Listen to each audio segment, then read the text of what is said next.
ఈ కాలంలో చాలామంది కూడా సోషల్ మీడియాకి బానిసలుగా మారిపోతున్నారు.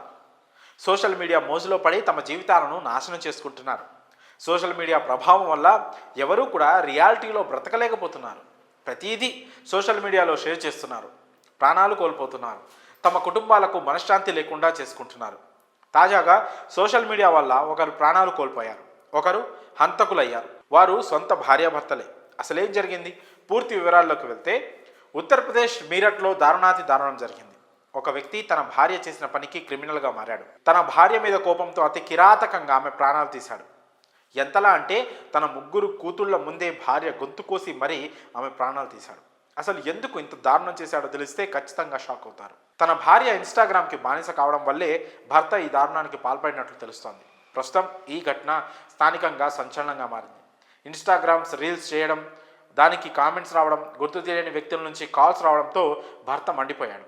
కోపంతో రగిలిపోయాడు. తన భార్య ప్రాణాలు తీశాడు. ఈ ఘటన కంఖేర్ ఖేరా పోలీస్ స్టేషన్ పరిధిలోని శోభాపూర్ అవుట్పోస్ట్ ప్రాంతంలో కల్వాయా గ్రామంలో జరిగింది. సీమకు రాజుతో 11 ఏళ్ల క్రితం పెళ్లి జరిగింది. వీరికి 3 కుమార్తెలు, వంశిక, అన్షిక, ప్రియాంషి. తెలుస్తున్న సమాచారం ప్రకారం 24 గంటల్లో సీమ ఇన్స్టాగ్రామ్లో ఏకంగా 13 రీల్స్ పోస్ట్ చేసింది. ఆ రీల్స్కి కామెంట్స్, లైక్స్ వచ్చాయి.